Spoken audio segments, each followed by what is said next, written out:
Assalamualaikum warahmatullahi wabarakatuh. Alhamdulillahilladzi an'amana bin ni'matil istiqlal min biladina Indonesia. Asyhadu an la ilaha illallah wa asyhadu anna Muhammadan abduhu wa rasuluh iqraran bihi wa tauhidan. Allahumma shalli ala sayyidina Muhammad wa ala alihi wa sahbihi sallim tasliman mazida. Yang sama-sama kita hormati Ketua DKM Masjid Muhajirin Ustaz Haji Karnes Media Sidwan beserta para penulis, dan juga sama-sama kita hormati guru kita Akinal Kiram Al-Ustaz Dr. Haji Nunu Zakaria, dan juga tidak kalah pentingnya penghormatan kita pada Ketua RW 13 yaitu Bapak Dr. Andes Afif, ya. Ya. Dulu saya pernah didatang Ketua RW sana, dibawain bendera Pak, udah banyak, tapi merah semua isinya. Oh, nggak bisa dipasang, terpaksa secari itu kain kafan disambung panjang, bukan? Waduh, kalau gitu sepanjang bikin bulu-bulu aja tuh, sepanjang Pak. Karena memang di kampung saya itu ada orang yang nggak suka pasang bendera, ya. Jadi kan nggak kelihatan menyolok tuh karena disambung. Jadi dia juga nggak marah. Tapi kalau sekali dipasang bendera mesti dia marah. Tapi kalau misalnya dipanjangin gitu, kan seakan-akan semua, ya, dia nyaman aja. Kira-kira di sini ada nggak begitu tuh? Ada ya? Nah, kalau ada pakai bendera yang panjang begitu pasang, jadi nggak terasa tersinggung dan nggak marah. Ya. Judul ceramah kita pagi ini adalah menyambut kemerdekaan NKRI yang ke berapa? Hafal Bapak ya, sebenarnya. Artinya apa? Memorinya masih bagus, ya. Hafal kemerdekaan kita. Sambil tema ini karena berkaitan dengan Agustusan, gitu ya. Orang kadang-kadang sering lupa Pak dengan peringatan kemerdekaan. Dalam Islam, kemerdekaan itu dikenal dengan istilah istiqlal, ya. Itu kemerdekaan artinya. Istiqlal itu maknanya kemerdekaan. Definisinya kata para ulama, kata Ibnu Nasr dalam kitab Maqasid Syariah Islamiyah, dia ceritakan tentang definisi kemerdekaan, gitu ya. Kata beliau, al-istiqlalu at-taharru, ya, wal khalasu min uqudin syataratin ajnabiyatin. Jadi kemerdekaan itu adalah at-tahrur, kebebasan, membebaskan, wal khalas, dan melepaskan diri, kebebasan dan melepaskan diri dari ikatan ketergantungan, ya, ikatan ketergantungan tuh, dan syatara itu melepaskan diri dari pihak lain, ajnabiyatin itu pihak lain.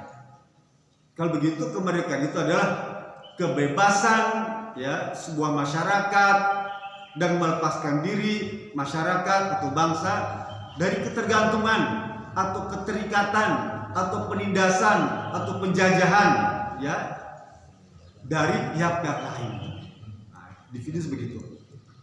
Saya akan awali dulu sebuah hadis Pak untuk melengkapi tausiah ini. Saya kutip dari hadis mauquf dari Umar bin Khattab. Hadis mauquf itu maknanya tidak sampai kepada Nabi, derajatnya tidak sampai kepada Rasulullah, cuma sampai pada sahabat. Tapi sahabat Umar bin Khattab ini kan sahabat yang direkomended. Kata Rasulullah, alaikum bisunnati wa sunnatil khulafai rasyidin al mahdiyyin. Ya. Hendaklah kalian itu berpegang teguh, orang Islam ini berpegang teguh pada sunnahku, sunnah Rasulullah. Rasul masih hidup Pak, ngomong ini hadis ini. Hendaklah kau berpegang teguh pada sunnahku dan sunnah khulafaur rasyidin mahdiyyin, dan sunnah-sunnah yang dikemukakan, dicontohkan oleh para sahabat khulafaur rasyidin. Ada berapa? 4. Khulafaur rasyidin ada 4. Abu Bakar, Umar, Utsman, Ali. Ada satu lagi sebetulnya yang khalifah yang kelima itu Umar bin Abdul Aziz. Ya. Boleh menambahkan itu. Para ulama menambahkan itu 1 yang menjadi 5. Tapi yang masyhur itu 4 saja sampai Sayyidina Ali. Jadi semua ucapan, perbuatan 4 sahabat tadi dijadikan rujukan oleh umat Islam. Semua ucapannya, perbuatannya disebut sebagai hadis-hadis mauquf, bukan dari Rasulullah SAW, dari sahabat. Kan sumber hukum itu ada Quran, hadis, dan ijma', ya, para sahabat, termasuk Umar bin Khattab. Kata Khalifah Umar bin Khattab, ya, beliau berkata, matasta'badtumun nas faqad waladathum ummatum ahrar. Matasta'badtumun nas. Kenapa sih masih ada orang yang memperhambakan orang lain? Hadis ini ditujukan pada teman-teman Umar bin Khattab, para sahabat. Dia ngomong, kenapa sih ada di antara kalian yang masih memperhambakan orang lain?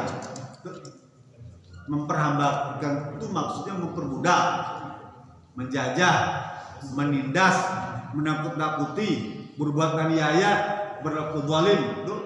Itu maksudnya memperhambakan, jadi budak, dan memperbudak orang lain. Begitu. Kenapa kalian ini masih ada yang memperbudak orang lain? Faqad waladathum ummatuhum ahrar. Padahal ibu kandungnya itu telah melahirkannya, ya, dalam keadaan merdeka, dalam keadaan bebas. Ibu kita nih Pak, ini, ya, melahirkan kita nih, ya, itu dalam keadaan merdeka dan bebas, ya, tidak terikat. Bukan hanya kita biarkan dalam keadaan suci, tapi juga kita bebas dan merdeka. Apa buktinya? Nanti Bapak bisa rujuk di surat Al-A'raf ayat 172. Ya. Bagaimana setiap manusia itu bebas, merdeka. Surat Al-A'raf ayat 172. Allah berfirman, alastu birabbikum qalu bala syahidna. Allah tanya Pak, nih, setiap kandungan berusia 4 bulan 120 hari itu mesti Allah kirimkan malaikat, Allah kirim roh, Allah putuskan tentang umurnya, ajalnya, nasib baik, nasib buruknya, dan diminta berjanji. Jadi dalam kandungan itu diminta berjanji oleh Allah Subhanahu Wa Taala. Kamu benar mau menyembah aku? Allah nih ngomong pada bayi, kan kita nggak tahu, ya. Tapi Allah cerita dalam Quran, kan Quran itu nggak mungkin dusta kan? Sekalipun dokter nggak dengar di USG nggak ada suara, ya, nggak ada. Waktu USG bayi itu nggak ada suara itu. Tapi Quran bercerita bahwa Allah menanyakan kepada janin itu di usia 4 bulan tuh, yang suka disyukuri itu, ya, kan, dari syukur 4 bulan itu, maksudnya itu. Karena itu merupakan ketetapan yang paling penting. Penetap nasib seorang ditanya, apakah kamu menjadikan aku sebagai Tuhan kamu? Ya. Jawab janin itu, qalu bala syaitan. Betul ya Rabb, saya bersaksi engkau ada Tuhanku. Maknanya Pak, bahwa bayi itu, janin itu, manusia itu sebetulnya sudah berjanji, ikrar dalam kandungan itu, tidak akan menyembah yang lain, tidak akan bergantung kepada yang lain sebagai Tuhannya, hanya kepada Allah saja. Maknanya kalau gitu merdeka itu bebas dari pengaruh makhluk lain yang dijadikan sebagai Tuhan. Paham ya? Jadi maksudnya merdeka dalam pandangan Islam tidak bergantung kepada makhluk lain ya, untuk perkara-perkara keagamaan. Nanti ada dua hal ya. Nanti Bapak Ibu bisa rujuk surat Al-Mumtahanah. Al-Mumtahanah ayat 8. Allah berfirman, la yanhakumullahu 'anil ladzina lam yuqatilukum fid din wa lam yukhrijukum min diyarikum in tabarruhum wa tuqsitu ilaihim innallaha yuhibbul muqsitin. Al-Mumtahanah ayat 8. Allah berfirman, la yanhakumullahu, Allah sama sekali tidak melarang kalian, tidak melarang ya, untuk berbuat baik ya, dan berbuat adil kepada orang-orang yang tidak memerangimu dalam urusan agama dan tidak mengusirmu dari negerimu ya. Surat Al-Mumtahanah. Jadi Allah ini mempersilahkan kita untuk berbuat baik dengan orang-orang yang tidak membenci kita karena alasan agama dan mengusir kita dari negeri kita ya. Dan Allah sungguhnya senang kepada orang yang berbuat adil. Ayat ini sebetulnya apa? Asbabun nuzulnya itu berkaitan dengan istrinya Abu Bakar Siddiq itu kan masih orang musyrik, Pak. Abu Bakar itu sudah masuk Islam, tapi istrinya enggak. Istri Abu Bakar nih. Waktu di Madinah anaknya nih si Aisyah nih tinggal di Madinah, istri Nabi nih. Ibunya Siti Aisyah itu datang ke rumah Siti Aisyah ya. Cuma kan dia orang kafir, Siti Aisyah nggak berani terima. Tanya kepada Rasulullah SAW, ya Rasulullah, kira-kira ibu saya boleh nggak kalau datang ke tempat saya hormatin? Karena orang kafir kan. Kata Rasulullah boleh. Ayat diturunkan surat Al-Mumtahanah ayat 8 ini. Itu asbabun nuzulnya. Tapi para mufassir menceritakan tentang ayat ini juga berkaitan dengan hubungan baik dengan orang-orang yang sama-sama menjaga agama dan orang-orang yang mempersilakan tinggal di negeri itu. Artinya apa? Ayat ini berkaitan dengan bagaimana kita disuruh menjaga hubungan kita dengan Allah. Hablum minallah. Dan juga kita menjaga hubungan dengan sesama manusia. Hablum minannas. Ya, pelan-pelan karena agak rumit nih. Kalau ayat tadi cerita tentang kita boleh berbuat baik dengan orang yang menjaga agama, ya, berkaitan dengan keimanan dan ketakwaan, ya. Dan yang kedua berkaitan dengan hubungan kemanusiaan, berkaitan dengan tempat tinggal tuh, negeri. Orang-orang yang bisa berhubungan baik dengan Allah dan bisa berhubungan dengan masyarakat hanya orang-orang yang merdeka. Paham ya? Bayangkan kalau misalnya kita tidak merdeka, Pak. Apa bisa kita ngaji seperti ini? Nggak mungkin. Nggak akan bisa, Pak. Kita sholat secara khusyuk nggak bisa. Bapak tengok tuh di Palestina sekarang atau beberapa negeri ya yang masih dijajah tuh ya, pembunuhan setiap hari, korban berjatuh, darah berceceran ya di mana-mana. Mereka sudah terusir dari kampung halamannya. Tapi itu semua belum seberapa dahsyatnya bila dibandingkan dengan perjuangan dan pengorbanan bangsa Indonesia. Belum seberapa ya, jika dibandingkan dengan negeri kita nih. Orang menyebutnya bumi syada mereka. Negeri kita nih Pak, ya, 350 tahun dijajah itu banjir dengan bau anjir Pak. Negeri kita nih dipenuhi oleh darah para syuhada, para pahlawan.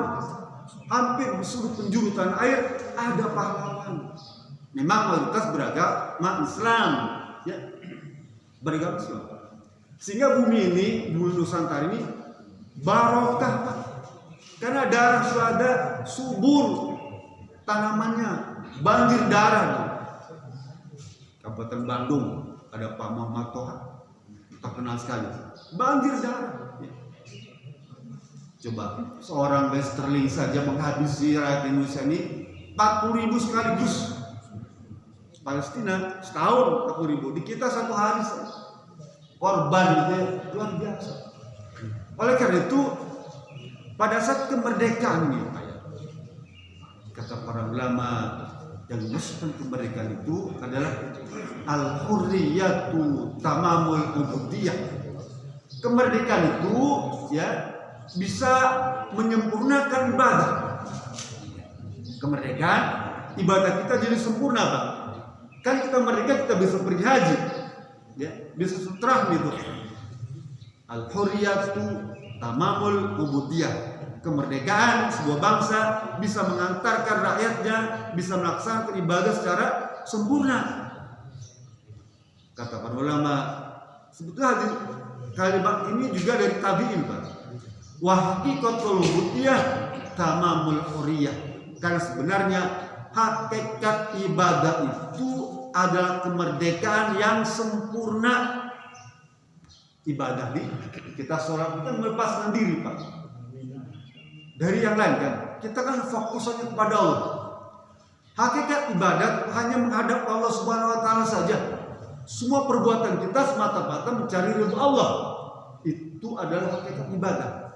Kalau begitu kemerdekaan ini penting Pak. Ya. Di dalam kemerdekaan ini yang paling pertama adalah bagaimana kita bisa meningkatkan hubungan kita dengan Allah Subhanahu wa taala. Dengan apa? Dengan mensyukuri seluruh karunia yang Allah berikan ini dalam rangka ketaatan kepada Allah.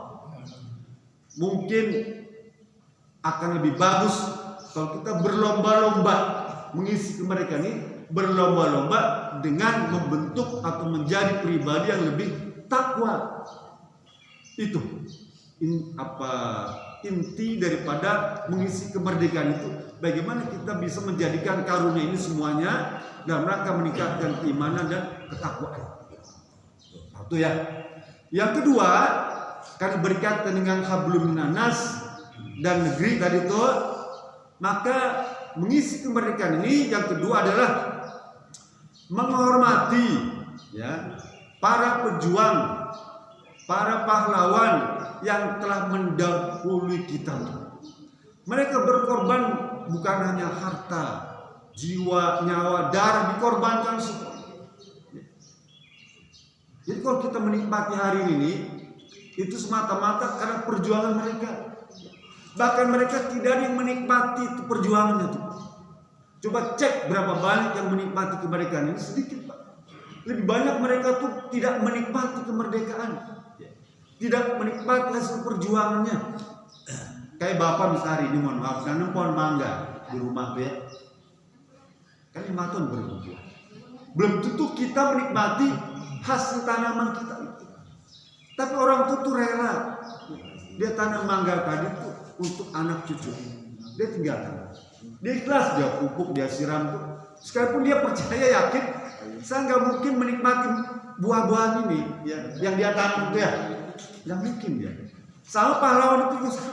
Mereka sama sekali tidak menikmati Pak buah yang dia tanam, apa kemerdekaan yang dia perjuangkan itu, dia sama sekali tidak menikmati. Mereka lakukan itu dipersembahkan untuk kita semua nih, anak cucunya nih Pak. Sehingga kalau ada orang Pak tidak menghormati para pahlawan, para pejuang itu, dia tidak mempelajari Islam. Islam suruh menghormati orang-orang itu. Dalam hadis yang panjang Pak, Rasul berkata, "Malam yashkur linnas, lam yashkur lillah." Siapa saja nih orang yang tidak berterima kasih kepada orang lain, kepada para pahlawan, para pejuang tuh, ya orang tua kita, artinya dia tidak berterima kasih kepada Allah. Kalau dia tidak bersyukur kepada orang lain, ya para pahlawan, para pejuang itu, artinya tidak bersyukur kepada Allah Subhanahu Wa Taala. Tahu nggak? Kalau kita tidak bersyukur, apa risikonya? Tidak disebut sebagai orang beriman. Karena orang beriman itu selalu bersyukur dan sabar. Nisfani minal, ada dua hal dalam agama itu, satu syukur dan dua sabar. Dan itu ciri orang beriman.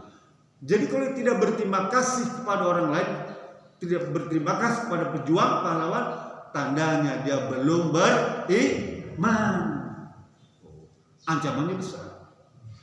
Tapi kalau dia bersyukur, berterima kasih ya kepada orang lain yang memberikan kebaikan kepada dia, kata Allah di surat Al-An'am ayat 147 itu, ma yaf'alullahu bi'azabin in syakartum wa amantum. Allah akan menjauhkan mereka dari apa? Azab, dari siksa, baik di dunia maupun di akhirat, kalau dia bersyukur dan beriman. Kalau gitu, kalau sekarang banyak bencana, mungkin belum bersyukur dia, belum berterima kasih kepada para pahlawan pejuang. Sehingga kalau sekarang kita nih Pak, ya, kalau ada misalnya, mohon maaf nih, misalnya ada upacara, ya, contoh yang gampang lah. Yuk kita sama-sama mendoakan para pejuang pahlawan kita, ya, dengan kepercayaan masing-masing. Bakal doa. Apa doa orang meninggal aja yang gampang. Allah maghfir lahum warhamhum wa'afanhum. Atau kita mungkin dalam bahasa kampung mengheningkan cipta gitu ya. Sama-sama menghormati para pendiri, pahlawan, pejuang negeri kita. Hormati Pak.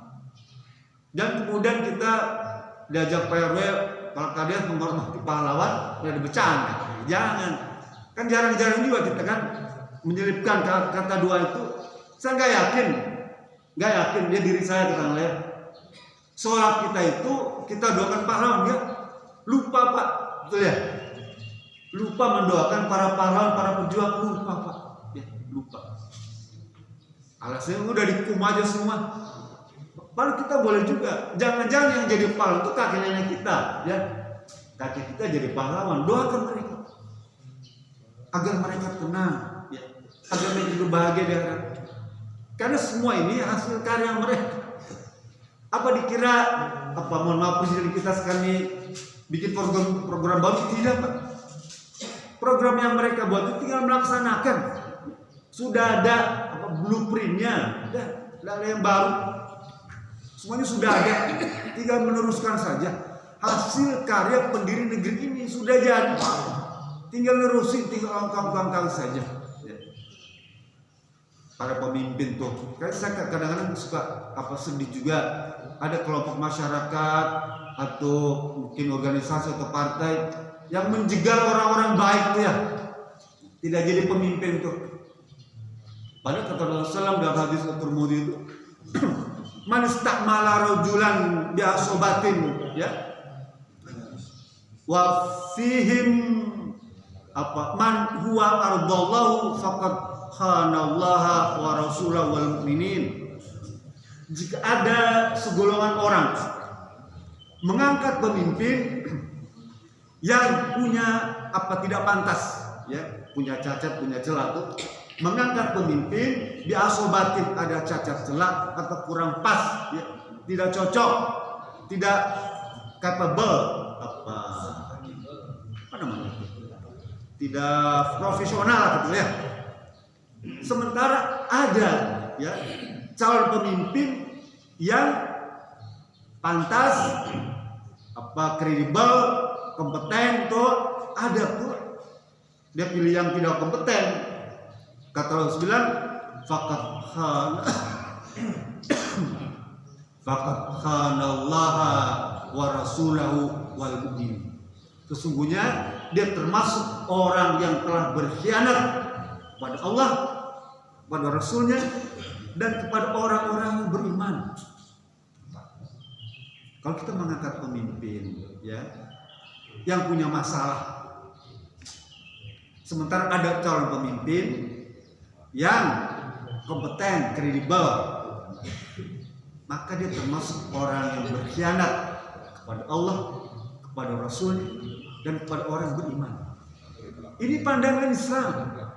Jadi kalau di Jakarta itu ada calon lain yang bermasalah diangkat, ya, atau membegal orang-orang baik ini, sekalipun partai Islam, ya, dia termasuk orang partai yang berkhianat kepada Allah, pada Rasul, dan orang yang beriman. Kan ada yang baik. Kalau nggak ada yang baik ya apa? Ada yang baik, pilih yang baik. Bimbingan Islam. Yang ketiga, ya, bagaimana mengisi kemerdekaan ini dengan memperhatikan, ya, apa yang menjadi kemaslahatan negeri dan kemudaratan negeri. Jadi kalau misalnya di suatu masyarakat atau di sebuah bangsa, di negara itu ada kemaslahatan, kebaikan, ya, maka kita dukung, ya, kita dorong, bahkan kita ajak orang lain juga untuk sama-sama berbuat baik. Apa contoh di kampung kita lah, kalau PRW mengadakan kerja bakti, ya, ini kemaslahatan. Sebagai anak bangsa menghormati kemerdekaan itu, kita dukung, kita dorong. Ini amar ma'ruf, mengajak pada kebaikan.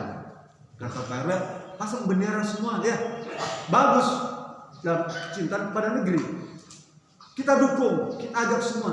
Ini bentuk cinta tanah air, Pak. Cinta tanah air mengajak pada amar ma'ruf, bareng-bareng. Yuk kita cat warna rumahnya, cat sama demi kebaikan. Kita tanam pohon mangga semua depan rumah. Pohonnya di PRW, ya, dikasih nih bibitnya nih.